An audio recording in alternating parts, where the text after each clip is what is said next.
تو لوگوں نے پوچھا تیرے بھائی کو یہ عذاب کس وجہ سے ملا ہوگا؟ اس نے کہا یہ نماز بھی پڑھتا تھا، روزے بھی رکھتا تھا، لیکن زکوٰۃ نہیں دیتا تھا، زکوٰۃ نہیں دیتا تھا۔ اس سے ہم کہتے زکوٰۃ دو، کہتا تھا نہیں زکوٰۃ یہ مال میرا ہے، میں اپنا مال لوگوں کو کیوں دوں؟ کہا اسی وجہ سے اللہ نے طوق بنایا ہوگا۔ امام ذہبی نے قرآن کریم کی آیت آگے نقل کی، قرآن میں اللہ نے یہی فرمایا وَلَا يَحْسَبَنَّ الَّذِينَ يَبْخَلُونَ بِمَا آتَاهُمُ اللَّهُ مِنْ فَضْلِهِ هُوَ خَيْرًا لَهُمْ بَلْ هُوَ شَرٌّ لَهُمْ سَيُطَوَّقُونَ بِمَا بَخِلُوا بِهِ يَوْمَ الْقِيَامَةِ۔ جن لوگوں کو ہم نے مال دیا اور وہ بخل کرتے ہیں، مال کا حق نہیں ادا کرتے، ہم اس مال کو طوق بنا کر ان کے گلے میں ڈال دیں گے۔ تو اللہ نے جیسے قرآن میں فرمایا ویسے قبر میں اللہ نے اس کو سزا بھی دی کہ اس کے مال کو طوق بنا کر اس کے گلے میں ڈال دیا۔ اس لیے کہیں ایسا نہ ہو یہ مال ہماری ہلاکت کا ذریعہ بن جائے۔ اس لیے مال اللہ کی نعمت ہے، رب العالمین نے دی، انسان شکر کرے۔ اللہ نے اسے دینے والا بنایا، لینے والا نہیں بنایا۔ خدا نہ کرتا اگر یہ مال اس کے پاس نہ ہوتا اور آج اس کی حالت تنگ دستوں غریبوں کی طرح ہوتی تو پھر وہ کیا کر سکتا تھا؟ اللہ کا شکر ادا کریں، اے اللہ تو نے مجھے توفیق دی ہے کہ میں دینے والا ہوں، میں خرچ کرنے والا ہوں۔ تو اللہ کی طرف سے مال دینا یہ آزمائش ہے۔ الذی خلق الموت والحیات لیبلوکم ایکم احسن عملا۔ ہم نے جو مال تمہیں دیا ہے ہم یہ آزمائش کے لیے دیکھنا چاہتے ہیں تم میں بہترین عمل کر کے کون آتا ہے۔ اردو کی ایک کتاب ہے ناقابل فراموش سچے واقعات، انہوں نے ایک واقعہ لکھا، ایک عورت کے پاس زیورات تھے، زندگی بھر کبھی اس نے زکوٰۃ نہیں ادا کی، اور جب اس کی موت کا وقت قریب آیا تو وہ یہی کہتی تھی گھنجا سانپ آ گیا، سانپ آ گیا، سانپ ڈس رہا ہے، سانپ میرے ساتھ لپٹا ہوا ہے۔ لوگ کہتے سانپ تو کوئی نہیں، کسی کو بات سمجھ نہیں آ رہی تھی۔ ایک عالم سے مسئلہ پوچھا، اس نے کہا یہ گنجا سانپ جو کہہ رہی ہے شاید اس نے اپنے مال کی زکوٰۃ نہیں دی ہوگی۔ تو بعد میں پتہ چلا بات ٹھیک تھی، اس عورت نے کبھی اپنے زیورات کی زکوٰۃ نہیں دی تھی تو موت سے پہلے ہی عذاب میں گرفتار ہو گئی تھی۔ اس لیے مال اللہ کا حق ہے، اللہ نے دیا ہو، انسان نے حساب لگا کر اس مال کی بھرپور زکوٰۃ دے اور مستحقین تک پہنچائے۔ دیتے وقت احسان نہ جتلائے، اللہ کا شکر ادا کرے، اللہ نے دینے کی توفیق دی۔ بعض لوگ 100 200 500 کا تعاون کرتے ہیں لیکن غریب کو رسوا کر دیتے ہیں۔ تعاون کرتے وقت تصویریں کھنچوائیں گے، 10 کلو آٹا دیں گے، اس کے ساتھ 3 سیلفیاں بنا کے فیس بک اور واٹس ایپ پہ چلائیں گے، ہم نے فلاں کے ساتھ تعاون کیا ہے۔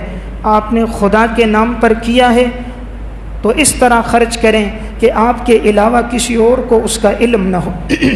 اس لیے حدیث میں آتا ہے، آپ صلی اللہ علیہ وسلم نے فرمایا اللہ 7 آدمیوں کو اپنے عرش کا سایہ دے گا، ان میں ایک خوش نصیب وہ ہوگا رجل تصدق بصدقۃ فاخفاها حتى لا تعلم شماله ما تنفق يمينه، جو دائیں ہاتھ سے اگر خرچ کرے تو بائیں ہاتھ کو اس کی خبر بھی نہ ہو۔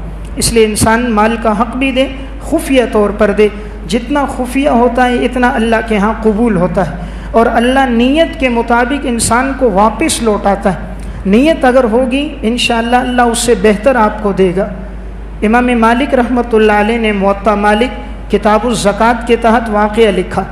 ام المومنین حضرت عائشہ رضی اللہ تعالی عنہ، رمضان المبارک کا اسی طرح مہینہ تھا، افطاری کا وقت ابھی قریب آنے والا تھا، تو ان کے گھر کے اندر کچھ کھجوریں وغیرہ کچھ سامان موجود تھا۔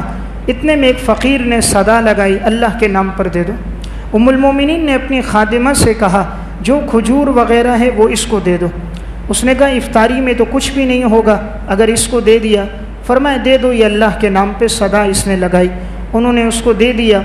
جب افطاری کا وقت آیا دسترخوان پہ بیٹھی تو دسترخوان خالی تھا۔ ابھی جیسے ایک وقت قریب ہونے لگا اچانک دروازے پر دستک ہوئی، اور جب خادمہ گئیں تو کوئی ہدیہ لے کر آیا تھا، کہا ام المومنین کے لیے ہدیہ ہے۔ جب دیکھا گیا تو بکری کا شوروا، بکری کا سالن، روٹیاں، بکرے کا گوشت اور نہایت عمدہ قسم کا کھانا وہ لپیٹ کر لایا۔ خادمہ نے لا کر ام المومنین کے سامنے دسترخوان پہ رکھا۔ ام المومنین نے فرمایا یہ تمہاری ان کھجوروں سے بہتر ہے جو اللہ نے تمہیں دیا۔ تو اللہ بہترین بدلہ اسی وقت واپس کرتا ہے۔ کھجوریں دیں اور اللہ نے بکرے کا گوشت واپس کیا بھنا ہوا۔ تو جتنا انسان میں اخلاص ہوتا ہے اللہ اتنی بہترین بدلہ اسے دنیا میں لوٹا دیتا ہے۔ تذکرۃ الاولیاء میں واقعہ ہے، حضرت رابعہ بصریہ رحمہ اللہ بڑی اللہ والی نیک صالح خاتون گزری ہیں۔ ایک دفعہ اپنے گھر میں تھیں، روزے کی حالت تھی، اسی طرح ایک فقیر نے صدا لگائی، اللہ کے نام پر مجھے دے دو، میں بھی روزے کی حالت میں ہوں۔ اس نے اپنی خادمہ سے کہا کچھ ہے؟ کہا 2 روٹیاں ہیں، سالن ہے۔ کہا اس فقیر کو دے دو۔ کہا آپ کیا کریں گے افطاری میں؟ کہا رب العالمین کوئی بندوبست فرما دے گا۔ انہوں نے وہ 2 روٹیاں اور سالن اس فقیر کو دے دی۔ تھوڑی دیر کے بعد ہدیہ آیا، کہا یہ رابعہ کے لیے ہدیہ ہے۔ خادمہ وہ ہدیہ لے کر رابعہ بصریہ کے پاس آئیں۔ رابعہ نے فرمایا کھولو۔ جب اوپر کھولا گیا روٹیاں سالن تھی، فرمایا روٹیاں گنو۔ جب گنی گئی تو روٹیاں 16 تھیں۔ فرمایا یہ ہمارا نہیں، کسی اور کا ہدیہ ہوگا، جا کر اسے بتا دو یہ رابعہ کا گھر ہے، یہ کسی اور کا ہدیہ ہوگا۔ وہ گئے، اسے دے دیا۔ تھوڑی دیر کے بعد ایک اور ہدیہ آیا۔ رابعہ بصریہ نے فرمایا کھولو گنو۔ جب گنی تو 20 روٹیاں تھیں۔ فرمایا یہ ہمارا ہدیہ، اس لیے کہ ہم نے اللہ کے نام پر 2 دیں، اور اللہ کا وعدہ ہے اللہ 1 پر 10 دیتا ہے تو 2 کے بدلے 20 ملتی ہیں۔ جب انسان اخلاص کے ساتھ دیتا ہے اللہ بہترین بدلہ دیتا ہے۔ کبھی اللہ 700 گنا، کبھی 7000 گنا کر کے بھی واپس لوٹاتا ہے۔ اس لیے دیتے وقت نیت اچھی ہو، اس کو بوجھ نہ سمجھیں، زکوٰۃ کو ٹیکس نہ سمجھیں، اپنے اوپر کوئی جرمانہ نہ سمجھیں، خوشی سے ادا کریں۔ اللہ کا حکم ہے میں اللہ کے نام پر دے رہا ہوں۔ انسان اپنے محبوب پر کتنا خرچ کرتا ہے۔ دنیا میں کسی سے عشق مجازی ہو جائے اس کی طرح لباس لے گا، جو موبائل اسے پسند وہ خریدے گا، جو کھانا اسے پسند وہ اسے ہدیے میں دے گا۔ لاکھوں روپے لگا لیتے ہیں عشق مجازی میں، اللہ کی محبت میں کتنا خرچ کیا ہے؟ لاکھوں روپے لگا لیتے ہیں فانی دنیا کی محبت پر، اور جو اللہ دائمی جنت دے گا اس کے لیے انسان نے کتنا خرچ کیا ہے۔ عشق مجازی میں 6 گھنٹے رات کو جاتے ہیں، گھنٹوں گفتگو کرتے ہیں۔ کبھی اللہ کے ساتھ بھی مصلی پر کھڑے ہو کر انسان نے اتنی عجز و نیازی کی ہے۔ عشق مجازی میں انسان کتنا طواف کرتا ہے، چکر لگاتا ہے، گھنٹوں انتظار کرتا ہے۔ کبھی اللہ کی عبادت میں بھی اتنا اس نے انتظار کیا ہے۔ اسی لیے تو آج وہ پریشان ہے، اللہ کے ساتھ تعلق کمزور ہے۔ تو میں عرض کر رہا تھا اس ماہ مبارک میں عبادت کا اجر بڑھ جاتا ہے، تو اللہ نے مال دیا ہو، مال میں ہم اللہ کے نام پہ خوب خرچ کریں۔ حضرات سلف کی، صحابہ کی، عرب کے لوگوں کی کیا سخاوت تھی۔ عربی کی ایک کتاب ہے قصص العرب، 4 جلدوں میں چھپی ہے۔ اس میں عرب کے انہوں نے واقعات لکھے۔ اس میں ایک عنوان ہے اسخی الناس، لوگوں میں بڑے سخی لوگ کون تھے۔ اس کے تحت انہوں نے ایک واقعہ لکھا۔ چند نوجوان جمع تھے، آپس میں گفتگو چلی سب سے بڑا سخی کون ہے۔ ایک نے کہا عبداللہ بن جعفر ہے، دوسرے نے کہا عرابہ اوسی ہے، تیسرے نے کہا قیس بن سعد ہے۔ اب یہ آپس میں الجھنے لگے، جو کہتا عبداللہ بن جعفر ہے وہ کہتا بھئی یہی ہے، اس کے علاوہ کوئی نہیں۔ دوسرے نے کہا نہیں قیس بن سعد ہے، اس سے بڑا سخی کوئی نہیں۔ تیسرے نے کہا عرابہ اوسی ہے۔ قریب سے ایک آدمی گزرا، اس نے کہا الجھنے کی ضرورت کیا ہے، جو جس کو بڑا سخی مانتا ہے وہ اس کے پاس جائے اور اللہ کے نام پر اس سے مانگے، جو زیادہ دے گا پتہ چل جائے گا بڑا سخی وہی ہے۔ اب جس نے کہا عبداللہ بن جعفر سخی ہے تو وہ عبداللہ بن جعفر کے گھر گیا اور اس نے بیکاری کا روپ اپنا دیا۔ وہاں پر پہنچا، عبداللہ بن جعفر سواری پر بیٹھے ہوئے کہیں سفر کے لیے جا رہے تھے۔ اس نے کہا کہ میں غریب ہوں، مستحق ہوں، مسافر ہوں، مجھے سواری بھی چاہیے، کچھ نقدی تعاون بھی چاہیے، اللہ کے نام پر میرے ساتھ تعاون کرو۔ عبداللہ بن جعفر سواری سے نیچے اترے، اپنی وہ سواری ذاتی اس کو حوالے کر دی، 2000 دینار حوالے کیے، اور اس پر ریشم کے تھان رکھے ہوئے تھے فروخت کرنے کے لیے، وہ بھی دے دیے، چاندی کے دراہم بھی دے دیے۔ دینار سونے کا ہوتا ہے، 2000 دینار تقریباً آج کے دور میں ایک محتاط اندازے پر بھی 20 لاکھ روپے بنتا، جو اس نے اس فقیر کو جس کو وہ جانتا بھی نہیں، اور اپنی ذاتی سواری، ہم تو ذاتی سواری میں کسی کو بیٹھنے نہیں دیتے، کوئی ہاتھ لگا دے تو غصہ کر دیتے ہیں، اور یہاں ذاتی سواری فقیر کو دے دی، 2000 دینار دے دیے، ریشم کے تھان دے دیے اس کو، وہ لے کر چلا۔ اب دوسرا جس نے کہا تھا قیس بن سعد سخی ہے، وہ اس کے گھر پہنچا۔ قیس بن سعد آرام کر رہے تھے، دروازے پہ دستک دی، اس کی خادمہ نکلی، پوچھا بھئی کون ہو؟ کہا مسافر ہوں، اللہ کے نام پر میرے ساتھ تعاون کرو، سواری کی بھی مجھے ضرورت ہے۔ کہا میرا آقا تو آرام کر رہا ہے، اسے جگانا مناسب نہیں، البتہ میں تمہیں دے دیتی ہوں تمہاری ضرورت کا سامان۔ وہ اندر گئی، 300 دینار سونے کے وہ جس کو دیے، 500 درہم دیے، کہا یہ سامنے باڑا ہے جس میں اونٹ ہیں، تو تمہیں جتنے اونٹ چاہیے کھول کر لے جاؤ، جو اونٹ پسند ہو لے جاؤ، اور یہ دینار اور یہ دراہم بھی لے جاؤ، میرا آقا سویا ہوا اسے جگانا مناسب نہیں۔ اب وہ اپنی مرضی کا اونٹ بھی لے گیا، دینار اور دراہم بھی لے گیا۔ جب آقا جاگا تو پوچھا بھئی کیا ہوا؟ کہا ایک آیت اللہ کے نام پر صدا لگائی اور میں نے اس کو یہ دے دیا، وہ اتنا خوش ہوا، خوشی میں اپنی خادمہ کو آزاد کر دیا۔ تیسرا جس نے کہا عرابہ اوسی بڑا سخی ہے، وہ اس کے پاس گیا۔ عرابہ اوسی آخری عمر میں نابینا ہو گیا تھا، بینائی چلی گئی، جو کچھ تھا اس نے سب اللہ کے راستے میں دے دیا تھا۔ اب صرف اس کے بعد 2 غلام تھے، اور وہ ایک پر ہاتھ رکھتا، دوسرے پر دوسرا ہاتھ رکھتا، اور اس طرح وہ مسجد جاتا آتا، اور یہ غلام اس کو کھانا کھلاتے، اس کے کپڑے دھوتے، گھر کا کام کرتے۔ اس کے علاوہ اس کے پاس کچھ بھی نہیں بچا تھا، اس نے سب اللہ کے نام پہ دے دیا تھا۔ اس فقیر نے صدا لگائی اللہ کے نام پر مجھے کچھ دو۔ عرابہ اوسی کی آنکھوں میں آنسو آ گئے، فرمایا اب تو میرے پاس کچھ نہ رہا، یہی 2 غلام ہیں، تو یہ دونوں غلام تم لے جاؤ، ان کو فروخت کرو، جتنی تمہیں رقم ملے گی اس سے اپنی ضرورت پوری کر دینا۔ اس شخص نے آگے سے کہا حضرت یہ مناسب نہیں، اگر میں یہ لے لوں آپ مسجد کیسے پہنچو گے، گھر کیسے آؤ گے، آپ کے ضرورت کا کام کون کرے گا؟ فرمایا بھائی اگر تم نہیں لیتے تو میں ان کو ویسے آزاد کر دوں گا، تم نے اللہ کے نام پر مانگا ہے۔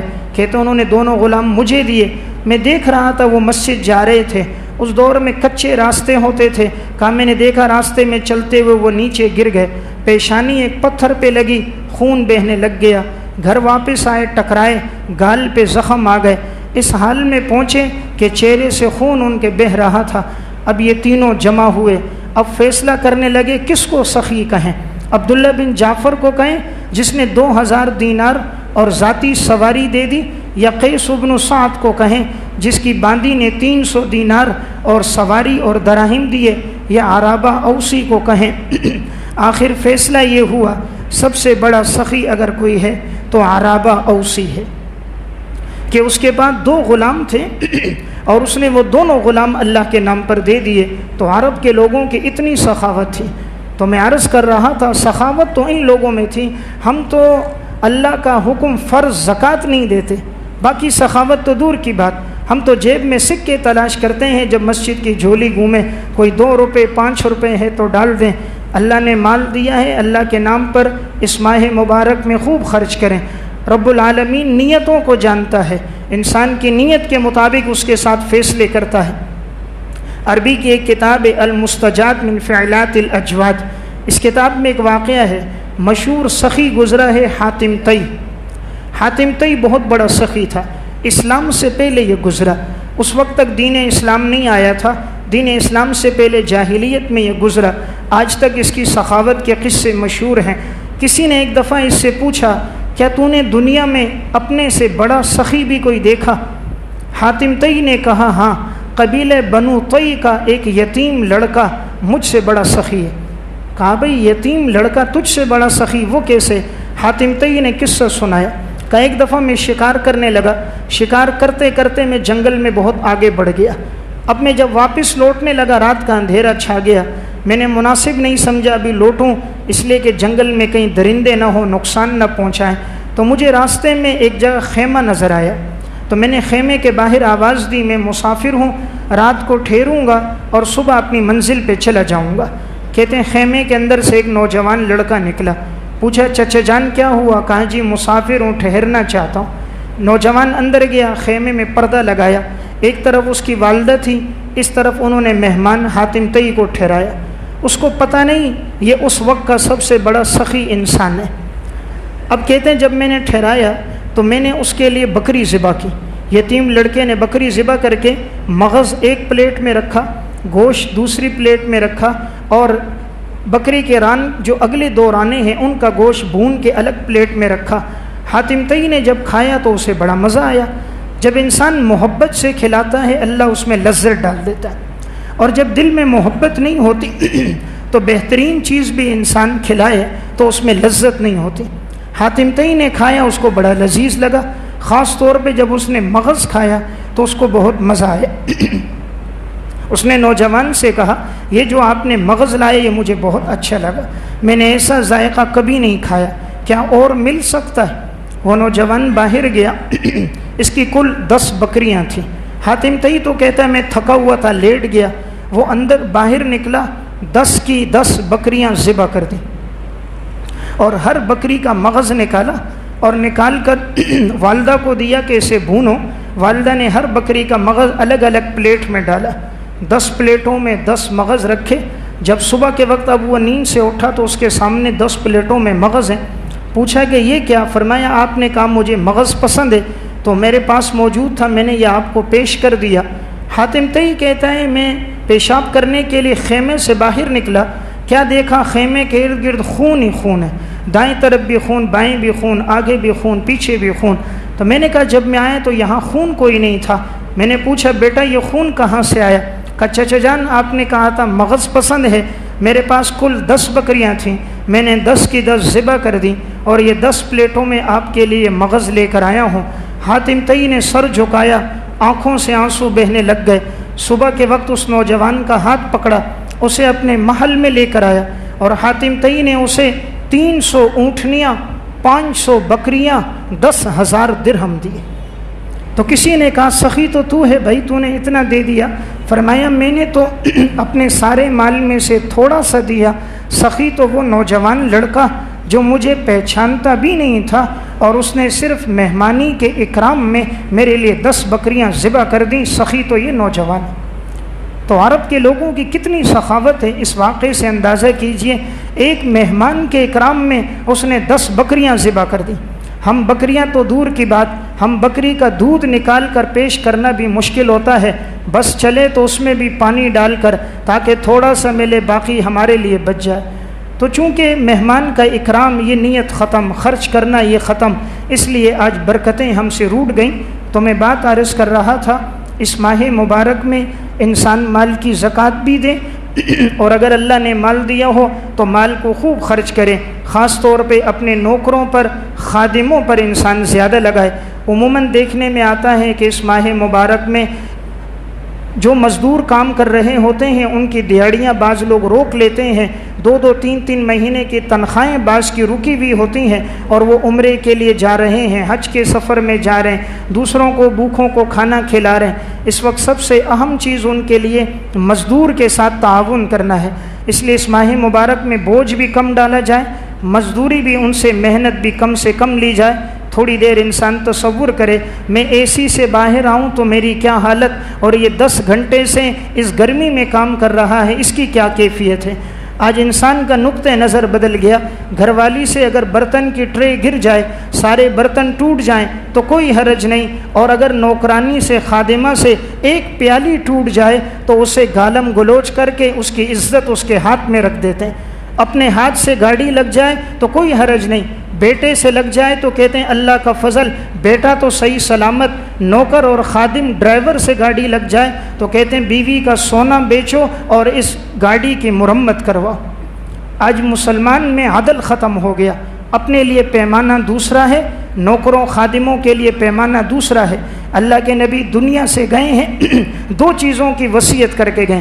آپ صلی اللہ علیہ وسلم جب دنیا سے جا رہے تھے 2 باتیں ارشاد فرمائی، الصلاۃ وما ملکت ایمانکم، نماز قائم کرنا اور اپنے نوکروں کے ساتھ، خادموں کے ساتھ اچھا سلوک کرنا۔